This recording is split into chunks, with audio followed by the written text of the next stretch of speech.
Bienvenue, mesdames, messieurs, 100% Bénin, le numéro du jour de votre émission Débat se veut un prolongement de celui d'hier. Annulation de la taxation du coût de communication électronique. On ne tourne pas si vite la page comme si de rien n'était. Le Bénin, dit-on, vient de loin avec une tension plus que perceptible de part et d'autre. Le pire aurait été évité de justesse. Mais quelles leçons en tirer alors pour l'avenir, après le regard croisé de fiscalistes et d'analystes économiques relativement à la décision, nous vous convions cette fois-ci au décryptage de la situation vue par des politiques, eux qui ont affiché toutes sortes de positions à la prise du décret à polémique. Sans pour autant vouloir remuer le couteau dans la plaie, le MOEL Bénin, mouvement politique soutenant les actions du régime au pouvoir, et l'USL, parti d'opposition, voudrait apporter le grain de sel pour l'enrichissement du débat. Tout de suite, parole à nos invités du jour. Ce sera autour du thème abrogation du décret 2018-341 relatif au cours de communication électronique. Une victoire démocratique ou juste une tempête dans un verre d'eau. À ma droite, Babatoundé Biao, acteur politique, il est le porte-parole du mouvement des élites engagées pour l'émancipation du Bénin. MOEL Bénin. Babatoundé Biao, bonjour. Bonjour Joël. Merci pour la disponibilité. C'est moi. En face de lui, son vis-à-vis d'il y a quelques jours. Vous vous souvenez sans doute, sur un autre plateau, lui il a nom, donc Lam Abalo, porte-parole également, il porte la voix de l'Union sociale libérale, USL. Donc Lam Abalo, bonjour. Bonjour Joël, bonjour à tous les téléspectateurs. Je salue le porte-parole du MOEL, Monsieur Babatoundé, bonjour. Bonjour, donc Lam. Alors, augmentation du coût de communication GSM au Bénin, c'est désormais du passé. Du moins, pour l'instant, la décision a finalement été rapportée. Oui, rapportée à juste titre, parce que vous voyez, quand il y a une situation dans un pays, déjà même dans une famille, et que ça ne s'entend pas, et que les uns et les autres prononcent des discours un peu contradictoires, le chef de la maison rappelle tout le monde, écoute chacun et puis prend une décision qui permette de relancer la machine. En fait, nous sommes dans un pays, et un pays, c'est des décisions tous les jours, et chaque seconde d'ailleurs. Et il peut arriver que certaines décisions n'aient pas, l'assentiment de tout le monde, que tout le monde n'accepte pas la chose. Mais la pertinence de la décision pour rapporter ou non, ou pour continuer, elle est avérée. Donc, moi, je ne vois pas... J'ai entendu beaucoup de discours depuis samedi, que voilà, le chef de l'État a capitulé, il a perdu sur un terrain. Mais tout ça, ce n'est pas des discours qui construisent. À mon avis, il y avait une décision, un décret, c'était même pas une décision, c'était un décret, oui. Et le décret a été rapporté pour des raisons évidentes. Parce que pour prendre la décision, le chef de l'État pouvait rester dans son bureau et dire, bon, allez, faites-moi un autre décret, j'abroge, et il ne discute avec personne.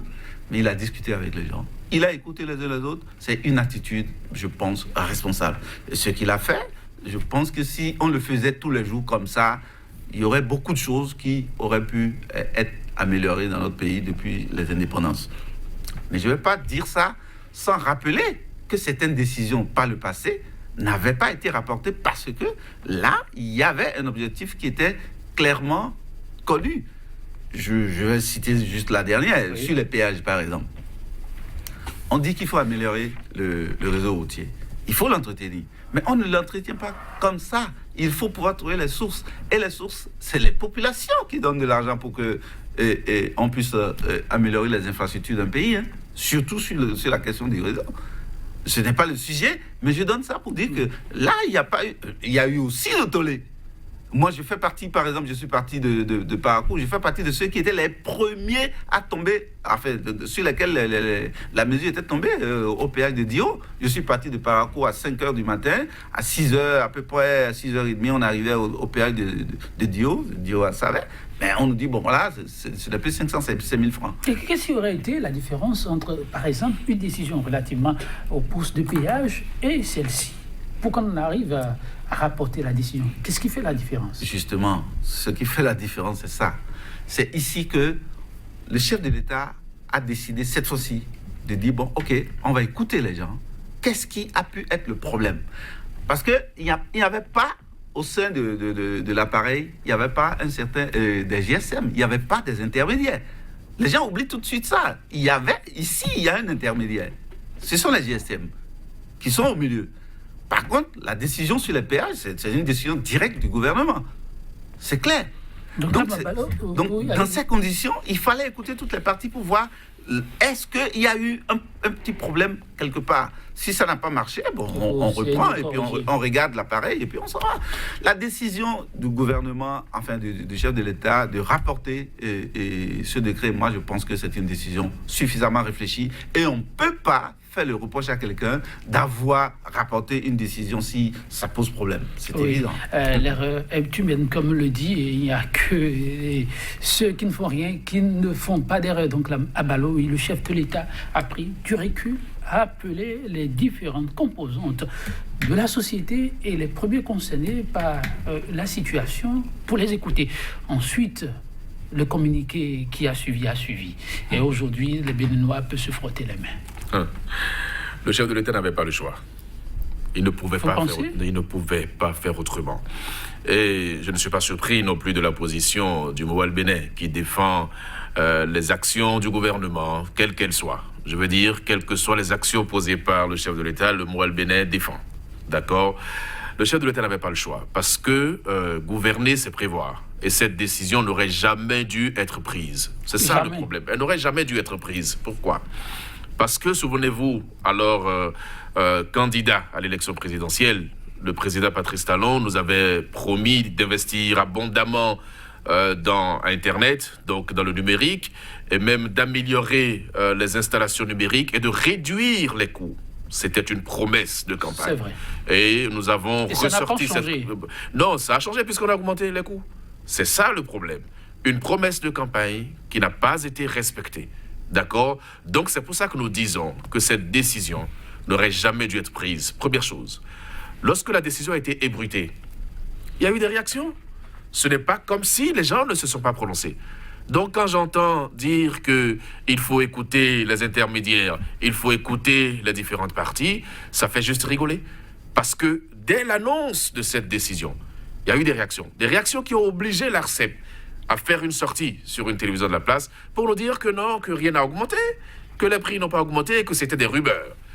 Ensuite, le ministre des Finances s'est prononcé et il a dit qu'il ne ferait pas la langue de bois. Il a expliqué exactement ce qui se trame et il y a eu des réactions. Aussi bien sur les réseaux sociaux que dans la presse. Partout, il y a eu des réactions. Mais le gouvernement a foncé tête baissée. Donc, qu'on dise aujourd'hui qu'on a pris une décision, on a reculé, on a écouté les différentes parties, c'est du théâtre. Parce que c'est du théâtre parce que les réseaux sociaux, c'est du théâtre parce que les réseaux sociaux, les opérateurs GSM ont augmenté les tarifs sur injonction du gouvernement. C'est l'État qui leur a demandé ça. Et il y en a même parmi eux qui ont publié des communiqués qui nous ont dit clairement, ce n'est pas nous qui avons augmenté, ce sont les autorités du pays.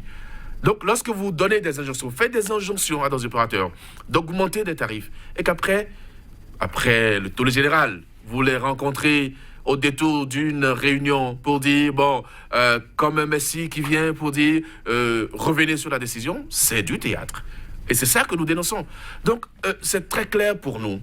Cette décision n'aurait jamais dû être prise si on a pensé aux jeunes, si on a pensé au développement des startups, si on a pensé à l'économie numérique, on n'aurait jamais dû prendre cette décision. Maintenant, on la prend.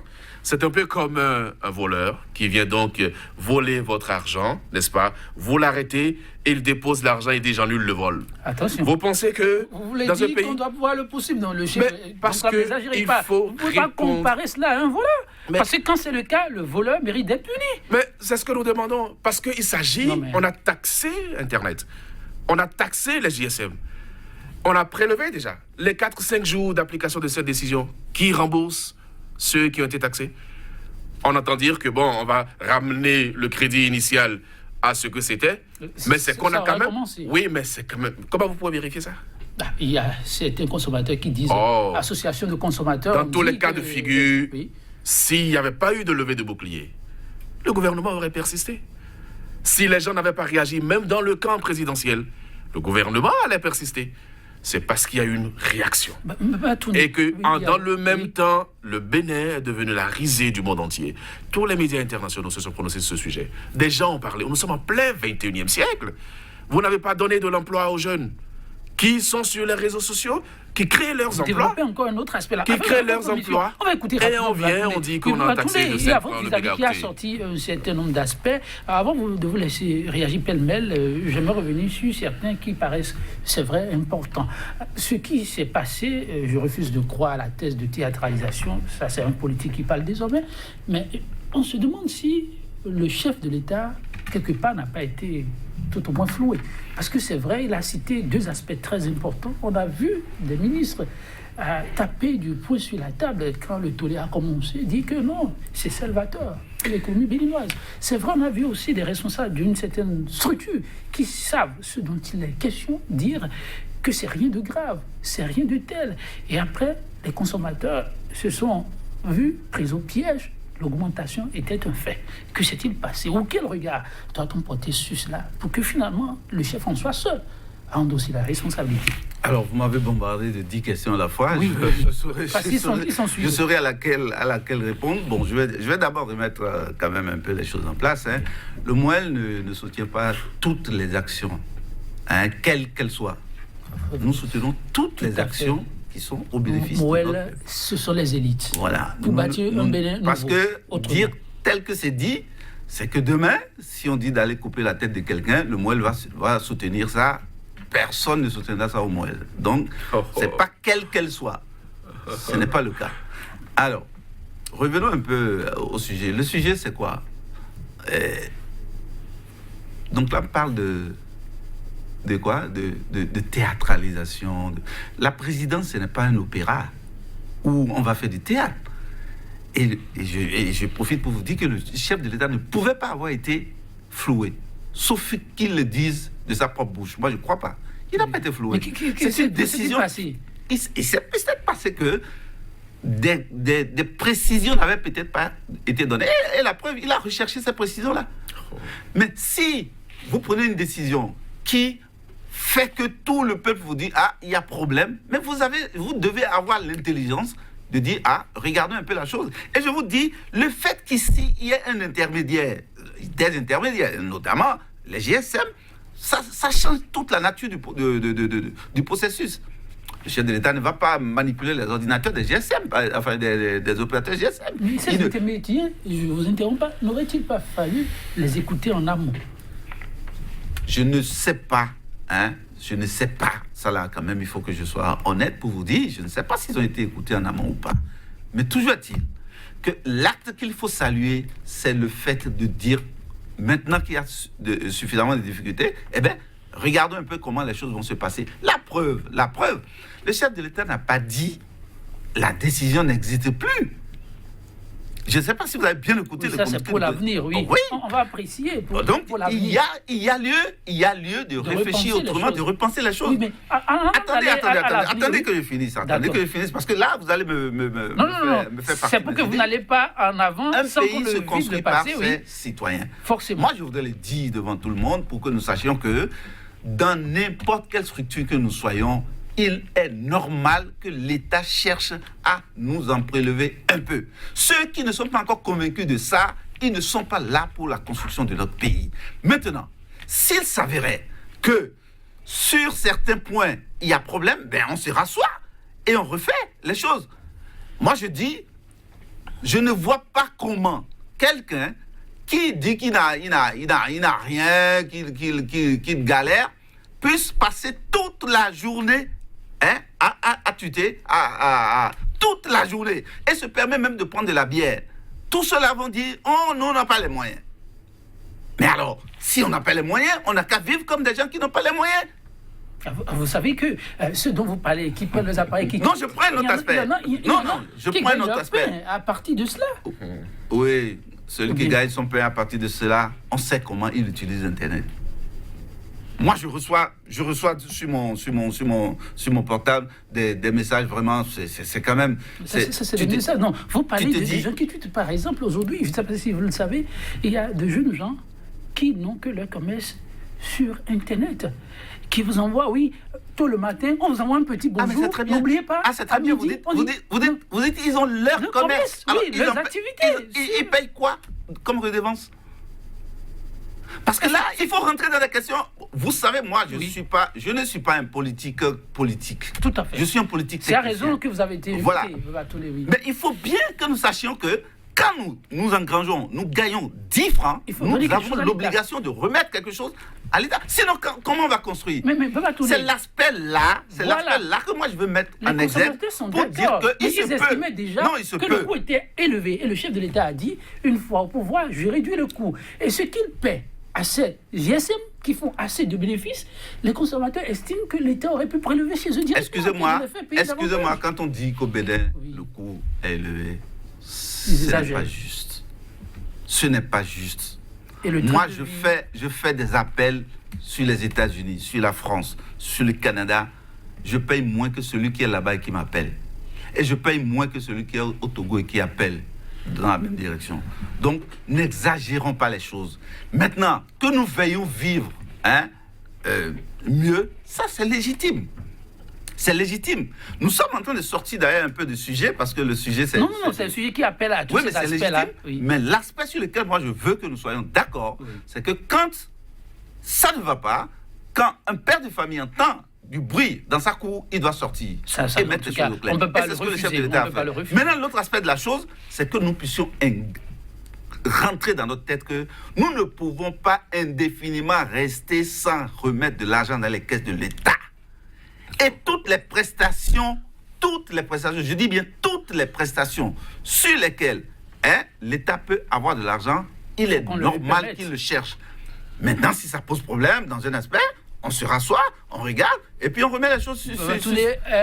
Les populations doivent être en partie d'accord avec vous sur des aspects que vous évoquez qui sont quand même pertinents. Je ne sais pas ce qui arrache le sourire. Donc là, je lui pose la question. Oui, c'est parce qu'il sait que ce que j'ai dit est vrai, et que, bon, il faut qu'il trouve des arguments pour dire que ce n'est pas vrai. Non. Et là, c'est de l'acrobatie. Il va essayer de faire son acrobatie, et vous allez voir tout à l'heure qu'il va faire son acrobatie. Politiciens. Oui, donc là, pourquoi il parle à ma place? Je ne sais pas pourquoi il veut me prêter des intentions. En fait, je souris parce que je suis triste, n'est-ce pas? Triste pour cette jeunesse qui se bat chaque jour pour joindre les deux bouts. Triste de remarquer que ceux qui nous dirigent aujourd'hui, leur seul souci, c'est de gagner de l'argent, de prélever de l'argent. Donc, en fait, ils s'en foutent des conséquences. On parle comme si le fait d'acheter du crédit, on ne payait pas déjà des taxes sur ça. On parle comme le fait de se connecter à Internet, qu'on ne payait pas déjà des taxes pour ça. C'est ça le vrai problème. Le fait simplement d'acheter du crédit, de se connecter à Internet, vous participez au développement du Bénin? Mais si l'État constate aussi qu'il nous faut encore un peu plus, non, justement, comment ont-ils géré les caisses de l'État? Dans le même temps où on veut prélever les petits, les jeunes qui sont sur les réseaux sociaux, on chasse les gros, les opérateurs économiques, qui peuvent apporter de la plus-value à l'économie du Bénin. On les traque, on les pourchasse. Et les exemples sont légion dans ce sens. Un gouvernement qui veut développer un pays ne fonctionne pas comme ça. Les gens parlent aujourd'hui comme si les réseaux sociaux n'ont rien fait pour leur avènement au pouvoir. Tout le temps. C'est à partir de là qu'ils sont venus au pouvoir. Et donc je suis triste, dérangé, gêné lorsqu'on dit qu'on passe toute la journée pour faire des tweets. Mais c'est une insulte à toute la jeunesse qui développe des activités sur les réseaux sociaux. Et je crois qu'on doit présenter les excuses à la jeunesse de prendre les problèmes de cette façon-là. Mais il y a une certaine jeunesse aussi. Non, mais en quoi ça vous dérange? Les gens payent, non? Vous savez, les gens payent leur connexion. Même quand vous faites des appels, sur WhatsApp, j'ai entendu le ministre des Finances dire que quand on fait des appels, les GSM perdent de l'argent, que l'État perd de l'argent. Mais il a oublié de dire que pour faire des appels sur WhatsApp, il faut être connecté. Il faut payer une connexion. Il faut payer une connexion. Et donc aujourd'hui, l'État béninois, comme par enchantement, est devenu le défenseur des opérateurs GSM et veut leur faire engranger de l'argent et gagner de l'argent aussi sur Internet. Non. Alors que, non, laissez-moi aller jusqu'au bout. C'est pour ça que je dis, il y a un aspect important qu'il faut souligner. Alors que ces mêmes gouvernants ont fait des promesses. Je vous ai rappelé, il y a quelques minutes, n'est-ce pas, toutes les promesses qui ont été faites. Et en plus, on voit toute la verve avec laquelle la ministre de l'économie numérique parle de numérisation du Bénin, village numérique, et si ça, vous pensez qu'on atteint ces objectifs-là en taxant Internet et en taxant les GSM? Mais je tombe des nues quand j'entends ce type de développement. C'est pour ça que je dis, il faut être triste pour les jeunes. Parce que sur Internet, les gens ont créé des startups. Sur Internet, des gens ont créé des marchés virtuels et vivent de ça. C'est très important. Nous sommes l'un des rares pays à avoir la fibre optique et à avoir ce niveau d'Internet. Ça ne dérange pas nos gouvernants. Non, il faut taxer. Parce qu'on cherche de l'argent. Parce qu'on veut faire des investissements pour le programme d'action du gouvernement qui tarde à prendre l'envol depuis 3 ans.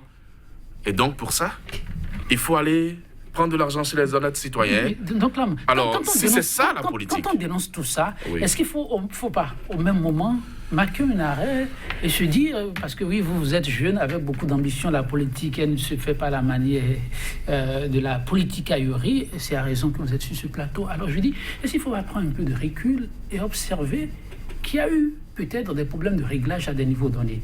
Parce qu'au même moment où on souligne, où on se désespère de constater que voilà un État qui se met à se soucier des opérateurs GSM qui font assez de bénéfices, au moment où on le dénonce, n'est-ce pas aussi vrai que ceux-là ont besoin d'être protégés pour continuer leurs œuvres et aussi payer dans les caisses de l'État conséquemment? Un exemple pour être plus clair, vous rappelez la situation d'une société de brasserie du Bénin, envahie par une boisson que je ne nomme pas ici.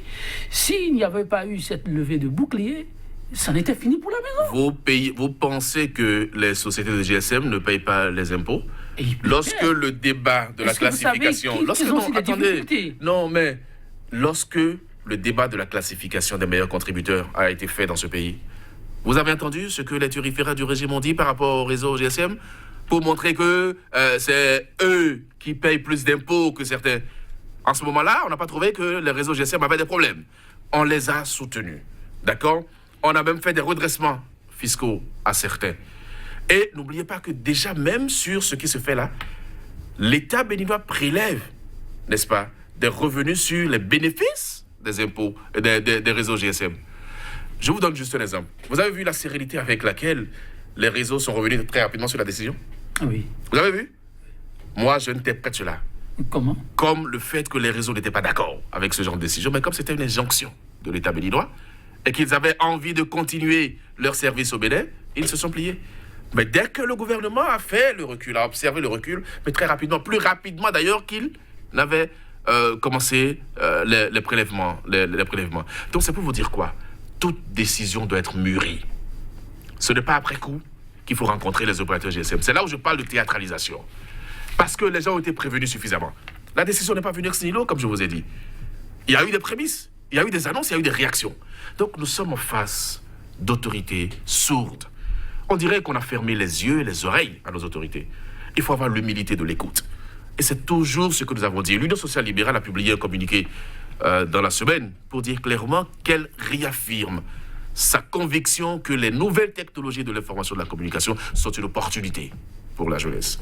Mais ça, tout gouvernement, ou tout gouvernant, toute autorité devrait le savoir. Donc, il y a des terrains sur lesquels il ne faut pas aller. Et puisque même ceux qui les défendent sur les réseaux sociaux ont commencé par donner de la voix, même ceux qui les soutiennent à l'intérieur ont commencé par donner de la voix, vous avez vu, le gouvernement a reculé. En tout cas, le gouvernement a finalement fait... Nous avons désormais la preuve oui, qu'il est possible pour le gouvernement de reculer. Et vous allez voir, le gouvernement va reculer sur beaucoup de choses. En tout cas, donc Lama Balo, le chef de l'État, lui, se veut plus à l'écoute de sa population et voudrait désormais regarder dans la même direction qu'elle. Pour l'occasion, un comité a été mis sur pied pour faire les choses comme cela se doit, avec à la clé un satisfecit pour tout le monde. Avant d'apprécier un peu les orientations, ce qu'on peut appeler le cahier de charge du comité, je vais vous inviter plutôt à suivre une formation politique qu'on ne saurait mettre en rade. Parlant de la politique au Bénin, il s'agit du parti FCBE qui a donné de la voix. Au soir de cette rencontre, chef de l'État, opérateur économique, opérateur GSM et consommateurs. Avec la complicité de la régie, nous allons pouvoir écouter le secrétaire exécutif national et le directeur de l'école FCBE. Et ensuite, on revient sur ce plateau pour décryptage avant de poursuivre. La régie. Ce n'est pas d'annuler qui est le problème, mais est-ce qu'il y aura des effets rétroactifs de cette décision? Parce que les gens ont été déjà grugés. Hier, nous disions que le régime défunt prend des décisions hâtives, mais aujourd'hui que nous avons des excellents experts au pouvoir qui prennent des années pour faire des études de faisabilité, qui mettent 2000 milliards dans des études de faisabilité, je ne peux pas comprendre que l'on ait pris un décret qui n'a même pas pu survivre un mois après et que l'on réunisse les gens. Et en cela, je vous remercie. Je remercie les journalistes, je remercie le peuple béninois qui a commencé à faire des dénonciations fortes. Même annulé, c'est un peu comme une balle qui est partie. Ça a déjà tué. Les félicitations à la jeunesse et au peuple béninois qui se sont levés. Parce que n'oubliez pas, c'est en juillet, le 25 juillet, que le décret a été pris. Les protestations s'étaient déjà élevées. Mais ils sont allés jusqu'à mettre en application. Et c'est quand il y a eu la levée de bois vert maintenant qu'on commence à concerter les GSM pour pouvoir revenir sur la mesure. Quelle serait l'attitude d'un tel pouvoir s'ils avaient la majorité qu'ils souhaitent à l'Assemblée en 2019? Quelle serait l'attitude d'un tel pouvoir si le peuple béninois ne les tenait pas à la gorge par le combat quotidien pour les faire lâcher prise par rapport aux libertés? Quelle serait l'attitude d'un tel pouvoir? Vous le voyez bien, ils sont d'essence liberticides. Et si on veut un pouvoir réellement démocratique, capable de conserver les libertés démocratiques, si on veut un tel pouvoir, vous savez ce qu'il vous reste à faire en 2019 et en 2021. C'était à l'instant Valentin Dielontin, Eugène Zatasso, Babatunde Biao, votre réaction par rapport à la lecture qu'ont fait cette formation politique. Ah oui, je ne sais pas si c'était une lecture, parce que la conclusion elle est claire. Eux, ils sont en campagne. Donc, c'est différent d'une lecture. C'est la conclusion qui a retenu votre attention. Bon, encore que c'est pas si loin. C'est pas si loin, ces années-là. Et on a tous vu. Donc, je pense qu'il faut que les politiques fassions un peu d'effort de maîtrise. Ce que j'ai entendu, je dis, je ne veux même pas commenter ça. Ce que je voudrais dire, c'est que tout ce que nous faisons dans ce pays, sachant que si nous engrangeons de l'argent dans nos activités, il est important que l'État puisse en avoir une part. Et tous les chemins par lesquels l'État peut l'avoir, eh bien, tous les chemins sont ouverts. Par contre, si à l'application de quelque chose, il y a des difficultés, on va refaire, mais ça ne veut pas dire qu'on abandonne. Je vais vous rappeler une chose. Je ne sais pas où vous étiez en ce moment-là.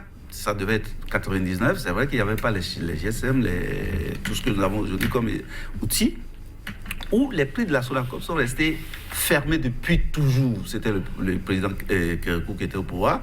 Depuis toujours. Et donc, moi, j'étais allé, je vous raconte une histoire vraie, j'étais allé en décembre 99 en Côte d'Ivoire, où j'ai vu des prix exponentiels.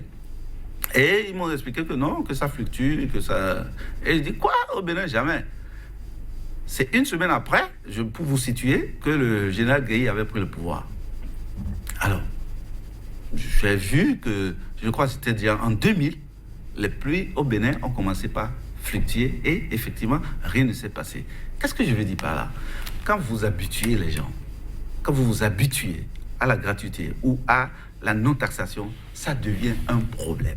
Et le moindre franc qu'on ajoute à vos prestations, vous voyez ça comme un abus. Vous voyez ça comme un abus, vous voyez ça comme... C'est ce que... Moi, j'ai entendu des choses que les gens ont exagéré un peu quand même la situation. Mais M. Biao, sans vouloir vous obliger à commenter les faits, il a un aspect qu'il a soulevé. Il pense qu'en face se trouve un régime liberticide. Je ne sais pas ce qu'il appelle liberticide, il peut le définir. S'il pourrait le définir, ça me dirait plus. Ce que je retiens, oui, c'est que simplement, voilà, ils sont là pour vous tuer. En 2019, remplacez-les, et en 2021, remplacez-les. C'est tout, c'est une campagne. Moi, je n'appelle pas ça une prise de position. Qu'est-ce qu'ils ont expliqué là maintenant? Moi, je ne sais pas. Qu'est-ce qu'ils ont expliqué? Ils n'ont rien expliqué. Un peu plus loin, l'homme, ça a été un extrait, a fait un rapprochement avec les propos de l'Agentier national qui faisait allusion aux critiques contre le gouvernement. Et pour lui, ça dénote d'une volonté manifeste de musellement des populations. Le fait de taxer? Non. Quand l'Agentier national en arrive à dire, vous qui critiquez le gouvernement, libre à vous, alors vous devez en payer le prix. Je pense que c'est un refus à la pluralité de l'expression. Je ne pense pas. Je ne pense donc, pas. Attendez. Oui, j'ai cru que vous avez compris. Non, je dis je ne pense pas. Okay. Il y a parfois des propos que nous tenons dans un contexte donné. Ce n'est pas peut-être une volonté d'agresser qui que ce soit. Ça lui est arrivé, écoutez, nous tous qui sommes ici, est-ce que tout ce que nous disons chaque jour est suffisamment mesuré par rapport à notre interlocuteur? Peut-être pas. Si vous remettez le micro aujourd'hui au ministre des Finances, puisque c'est de lui que vous parlez, Agentier national, tout le monde ne connaît pas cette expression-là, c'est du ministre des Finances que vous parlez, du Bénin. Remettez-lui le micro et reposez la question par rapport à la même question. Peut-être qu'il va vous dire autre chose. Donc, soyons un peu dans l'esprit de comprendre le contexte dans lequel les gens parlent, pour ne pas dévoyer leur idée. C'est vrai, je sais que sur le terrain politique, allez, la moindre étincelle, on peut en faire une flamme, mais c'est pas toutes les flammes qui sont bonnes à regarder. Ça, c'est sûr. Pas toutes les femmes bonnes à regarder, mesdames, messieurs. Oui, donc là, ma balle, vous par rapport à cette intervention. Je suis sidéré.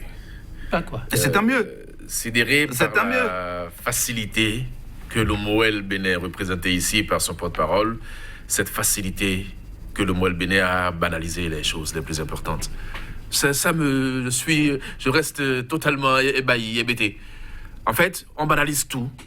Une république ne peut pas être... c'est de la banalisation. Mais bien sûr, puisque un parti politique se prononce sur une situation, on n'a même pas envie d'écouter ce que les gens disent. Qu'est-ce qu'ils ont dit? Qu'est-ce qu'ils ont expliqué? Ils ont parlé seulement. Mais ce n'est pas possible. Le ministre des Finances, c'est quand même une autorité, parle. Et on dit contexte. J'ai même entendu certains dire c'était de l'ironie. C'est une autorité. D'accord? Et donc, quand une autorité, à ce niveau, prend la parole, publiquement, elle doit faire attention à ce qu'elle dit. Donc, je trouve que on banalise la République. Par exemple, Eugène Azatassou parle du régime liberticide. Est-ce qu'il ne fait pas aussi dans l'excès? Écoutez, vous avez entendu M. Babatunde, il dit tous les chemins pour engranger de l'argent sont ouverts. Dans une république, mais c'est grave. Je voudrais répéter. Lorsqu'on dit, Joël, permettez-moi que vous parliez. Dans une république, mais j'ai le souhait d'écrire. Non, mais je réinsiste. Je dis dans une république, tous les chemins pour engranger de l'argent dans les caisses de l'État, eh bien, sont ouverts. C'est grave de dire des choses comme ça. Ah bon? Ah oui, donc vous pensez, même là, non, ne m'arrêtez pas, parce que là, il ne faut pas qu'il utilise ça pour... Autrement. Voilà, allez-y, on va lui donner la parole. Un État, quand vous menez n'importe quelle activité dans un État, vous avez l'obligation d'en payer des redevances. Maintenant, ces redevances sont fixées. S'il arrivait, alors voilà, vous vouliez travestir ce que je disais. Donc laissez-moi bien m'expliquer. Moi, je gère une entreprise depuis 20 ans, donc je sais de quoi je parle. C'est pour ça que je voudrais quand même que si le caméraman pouvait me montrer à tout le monde pour que les gens sachent que si vous menez une activité dans un pays et vous passez chaque fois, vous faufilez, ce n'est pas bon. Ce n'est pas bon. Maintenant, si vous estimez que vous êtes grugé, vous avez le droit de revendiquer. Et c'est ce qui s'est passé. Moi, je ne sais pas pourquoi les gens veulent utiliser ça pour comment on appelle, des avantages politiques. Merci bien, on va l'écouter. Nous avons tous l'obligation de mettre de l'argent dans les caisses de l'État. Maintenant, si les conditions ne nous satisfont pas, nous pouvons dire, ah, là, il y a problème. Et nous revendiquons. La preuve, quand on vous fait un redressement, vous avez le droit de dire ici, et je viens de le faire. Je ne vais pas vous donner les chiffres. On m'a envoyé un redressement, mais j'ai apporté des réclamations. Ils ont levé Merci, M. Donc, Biao. je ne sais pas pourquoi. C'est le fait de ne pas connaître ces droits qui fait que certains, chaque fois sur les réseaux sociaux, s'agitent. Merci Quand à vous vous. connaissez vos droits, vous savez à qui vous adresser. Maintenant, pour revenir encore à la question, moi je veux dire, la sagesse du chef de l'État, c'est plutôt ça qu'il est recommandé de faire chaque fois qu'il y a des soucis. Si vous ne le faites pas, si on ne l'admet pas comme ça, mais alors, ça veut dire que chaque fois, nous allons dire, bon, ils sont des forcenés, ils sont des liberticides, ils sont des ci, ils sont des ça.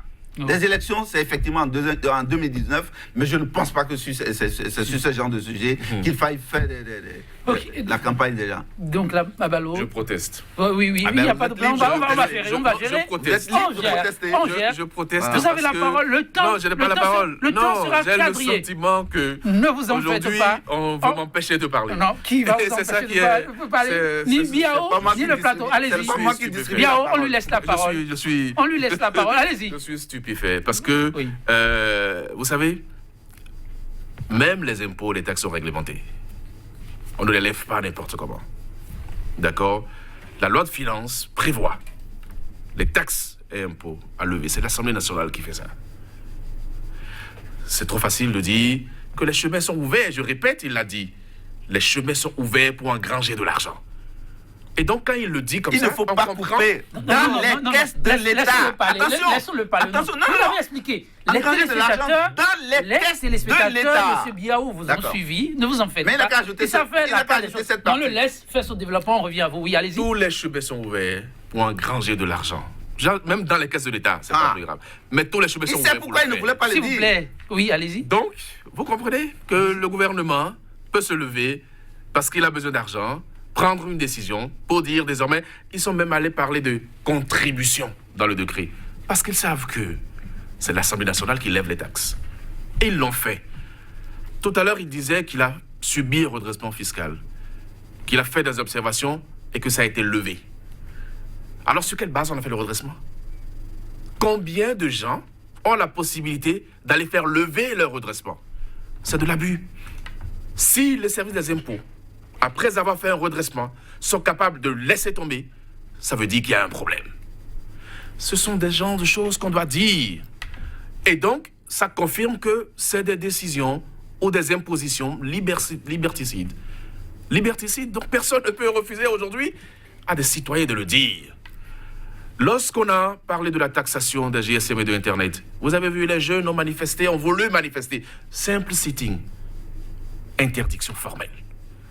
Est-ce que vous pensez qu'on est dans une république de liberté lorsque les gens se sentent brimés, veulent faire un sitting et que l'autorité interdit cela? C'est de ça qu'on parle lorsqu'on parle des questions liberticides. Donc je suis surpris que, parce que l'État a besoin d'argent, eh bien, qu'il ouvre tous les chantiers pour pouvoir prendre de l'argent chez les citoyens à chaque fois. Mais personne n'est contre la contribution des citoyens pour le développement du pays. Mais l'autre revers de la chose, l'argent qu'on collecte, qu'est-ce qu'on en fait? Est-ce qu'aujourd'hui, on peut tenir un point, n'est-ce pas, de l'investissement public? Nous n'avons pas accès au marché public. Qu'est-ce que je veux dire par là? Je veux dire les contrats ne sont pas publiés. Même une structure de la société civile a demandé qu'on publie les contrats publics. Personne ne sait comment l'argent public est dépensé, dans l'opacité totale. Il ne me dirait pas le contraire. Donc une chose est de collecter de l'argent public, une autre est de dire à ceux dont vous collectez les ressources l'utilisation que vous en faites. Nous n'en sommes pas là aujourd'hui. Et donc quand vous observez tout ça, on ne peut pas continuer à brimer les plus pauvres. Ceux dont nous parlons d'Internet. Nous parlons des jeunes qui sont sur Internet. Des jeunes qui n'ont pas des revenus stables. Des jeunes qui payent déjà des impôts en achetant de crédit et en se connectant à Internet. Ce sont ces jeunes que vous voulez empêcher de fonctionner. Donc si l'État pensait que la décision était normale, il aurait foncé. Et si les gens n'avaient pas réagi, l'État aurait foncé. Ils allaient mettre en application la décision. C'est justement parce qu'il y a eu réaction. Et encore une fois, je le dis, on aurait dû prendre toutes les mesures avant de prendre une pareille décision. Un gouvernement responsable qui prend une décision, qui l'applique quelques jours et qui revient là-dessus, n'en est pas un. Ça veut dire quoi? Ça veut dire que ce gouvernement ou ces autorités ne sont pas responsables. Parce que les gens ont prévenu. Donc, ramenons le débat à ce niveau. Et disons la vérité au peuple béninois. nous avons des gens en face qui n'écoutent pas. Des gens en face qui n'ont pas l'humilité de prendre les bonnes décisions au bon moment. Des gens en face qui ont le sentiment d'avoir la science infuse. En fait, comme ils disent, il n'y a personne en face. Et c'est ça que nous dénonçons. Donc, je suis totalement droit dans mes bottes de penser que moi, au niveau de l'USL, je ne dirais pas moi, je dirais l'USL et toute l'opposition et toute la jeunesse, nous faisons le bon combat contre des gens qui veulent regresser notre pays. Pas des combats de personnes. Non, non, de bons combats pour le pays. Parce que dans cette affaire-là, c'est tout le pays qui a été humilié. Il n'y avait aucune fierté à dire qu'on était Aujourd'hui, béni. il faut bâtir pour l'avenir. Donc, Lama Balo, face à un dossier comme celui-là, oui, Biao demande la parole. Oui, je demande la parole parce qu'il faut bon, je vois que donc Clam, effectivement, il est dans son rôle, mais il n'a pas compris. Nous n'avons pas les mêmes statuts sociaux, donc ça fait qu'il n'a pas compris cette affaire de redressement que je viens d'expliquer. Les redressements, allez-y, en 1 minute. ça a toujours été comme ça, dans n'importe quel même système d'imposition. Les redressements, les impôts, ils ont leur base pour vous faire des calculs. Ça n'a pas commencé en 2016. Ça, c'est sûr. Moi, sans vous interrompre, rassurez-vous. Moi, je vous promets un débat sur la question. Non. C'est une situation qui fait couler assez. Il a fait, comme c'est un acrobate, il a fait une acrobatie qui ne m'a pas plu. Okay. C'est-à-dire que, le redressement qui m'a été fait et que j'ai redressé, c'est-à-dire que j'ai rectifié, et ce qui a été levé, ils ne lèvent jamais les 100%. Ils ont retenu une partie. Et ça ne m'a pas été fait parce que je suis membre du MOEL. Attention. Mais je n'avais jamais dit ça. Non, la compréhension. Je n'avais jamais dit que... allez-y rapidement. Voilà. Donc, ce n'est pas le cas. D'ailleurs, c'est vous qui faites l'acrobatie. Voilà. Parce que moi, j'ai jamais dit que c'était parce que vous étiez membre du MOEL. C'est de la même manière que je l'ai reçu en 2010, en 2011, en 2012. Donc, vous pouvez savoir qui était là. Donc, ainsi de suite, ainsi de suite, Alors, ainsi de suite. Ça n'a rien à voir avec, voilà... voilà. Non, il faut que ça soit clair pour que les téléspectateurs ne fassent pas la confusion. Vous savez ce qui est formidable, et je vous invite parfois à les suivre, les téléspectateurs savent lire entre les lignes et faire la part des choses. Et quand vous envoyez une idée, ils se font leur opinion. Ça, ne vous en faites pas. Alors, par rapport à l'avenir, aujourd'hui, un comité est mis sur pied pour que demain, ce qui va ressortir de ce qui pourrait être considéré comme nouvelle tâche ressente l'assentiment, tout au moins, du grand nombre. Bâtir pour l'avenir, mais dans l'unité d'action. Quelles sont vos appréhensions pour le travail qui sera fait avec ce comité et comment devra-t-on jouer pour jouer bon et droit au but? Mais les appréhensions, c'est déjà quelque chose qui est négatif. Et comme moi, je suis positif, je pense qu'ils pourront trouver désormais les voies et moyens pour revenir à la charge et nous expliquer pourquoi il y a eu telle et telle décision et ce qui n'avait pas fonctionné. Même s'ils n'expliquaient pas ça, la nouvelle décision, le nouveau décret serait, à mon avis, plus avantageux pour les populations. Il n'y en a pas encore. Ce qui est sûr, si nous ne restons pas dans l'esprit d'ajouter 1 franc dans ce que nous payons hier, ça ne va jamais marcher. Il y aura toujours de tollé. Ça, il faut que nous soyons dans cet esprit. Maintenant, le contrôle, il a ouvert, donc là, m'a ouvert une parenthèse qu'il est bon quand même qu'on arrive rapidement à fermer. L'argent qui est collecté, qu'est-ce qu'on en fait? Mais c'est votre rôle de chercher à savoir. C'est justement là. Parce que, rappelez-vous, quand on a augmenté comment on appelle, la question de péage, je reviens, heureusement que... Il n'y a pas de problème. Bon, c'est parce que c'est mon domaine, je reviens souvent là-dessus, mais le directeur général des infrastructures a bien expliqué que payer d'abord, exiger de moi d'avoir des prestations. Et c'est de ces explications que le peuple a besoin. Donc, allez-y. Mais dites, qu'est-ce que vous faites avec l'argent? Le gouvernement va vous expliquer. Oui, donc voilà. Allez-y. Vous avez dit 3 minutes. Non, on n'a que 3 minutes, ça c'est vrai, allez-y. Mais il parle comme si, quand on demande des explications, on les a dans ce pays. On les a pas? Mais vous les avez où? Vous les avez où? Bon, il a donné l'exemple tout à l'heure. Mais M. Ayadi, parce que bon, il est friand des médias, et donc lui, il parle, mais même les structures de la société civile ont demandé de voir des contrats publics. C'est dans l'opacité totale. À la limite, on se dit... À la limite, on se dit, bon, qui sont ceux qui parlent en face? À la limite, c'est ce qu'on se dit. Donc, moi, je crois que c'est totalement faux de penser que l'information est disponible. C'est faux. Je ne suis pas d'accord par rapport à certaines choses, mais malheureusement, le débat va finir. Oui, mais le débat. je vais demander, moi personnellement, à tout le peuple béninois d'être vigilant. Parce que le gouvernement a reculé, mais n'a pas renoncé. D'accord? Le gouvernement a reculé, n'a pas renoncé. Il dit qu'on doit être d'accord qu'on ajoute 1 franc. Oui, on est d'accord qu'on ajoute 1 franc, mais pour qu'on ajoute 1 franc, il faut améliorer les revenus des gens. Si vous ne gagnez rien de supplémentaire par rapport à ce que vous aviez, et qu'on ajoute 1 franc, mais où est-ce qu'on va trouver le franc? Vous renoncez à certaines dépenses. C'est ça. Mais vous renoncez, voyez, mais c'est voyez ça. la facilité. Quand vous ne gagnez pas de l'argent, Pourquoi vous n'en me dépensez coupez? pas. Mais vous non, ne- non, mais- je ne vous coupe pas. Il faut. Attention. Ça, c'est très technique. Il dit, quand vous ne gagnez pas de l'argent, quand vous ne gagnez pas de l'argent, en plus, vous ne devez vous ne pas dépensez pas. engager des dépenses. Mais quand vous ne gagnez pas de extra. l'argent C'est ça. et qu'on augmente vos impôts, alors vous réduisez vos dépenses. C'est Vous comme dépensez. ça. C'est Non. technique. C'est comme Ce ça. que vous dites là, Quand ce que vous vous ne dites, gagnez pas ce de que vous l'argent dites. et quand vous Chers faites dépenser invités, plus, on va devoir attention. conclure. Non, mais là, Le temps c'est est la preuve, plus je crois que là, imparti. je crois que là, Non, je vous crois que là, permettez, on vous est permettez. rentré- Je vous donne la parole juste pour votre mot de la fin. 30 secondes, pas plus. pour dire que quand vous ne gagnez pas de l'argent, et qu'on vous fait faire des dépenses, vous réduisez certaines dépenses. 30 secondes, c'est terminé. Merci beaucoup. C'est la preuve 30 secondes. qu'ils ne sont pas dans le peuple. Ils sont au-dessus du peuple. Merci. Donc, comme Ils sont mesdames, au-dessus messieurs, du peuple. permettez Ils n'ont pas que de plus. la conclusion Ils ne soit sont pas exactement avec le peuple. ce que Donc, vous avez continue entendu. le débat. 100% Bénin, le numéro du jour, c'est ainsi terminé. Ils ont beaucoup à dire, c'est vrai. Malheureusement, le temps nous fait défaut. C'est promis. On se retrouvera sur un autre sujet, pourquoi pas, dans les tout prochains jours. Pour l'instant du jour, ce sera tout. Cette citation de l'académicien, chroniqueur, philosophe, écrivain français, Jean Domerson, pour vous dire à demain. Tout urgent, dit-il, est prioritaire. Tout le problème est de s'élever, de se distinguer sans se séparer des autres hommes, en ayant une oreille plutôt plus attentive et plus conciliante. Merci pour l'attention. À demain, toujours avec la même disponibilité. Au revoir.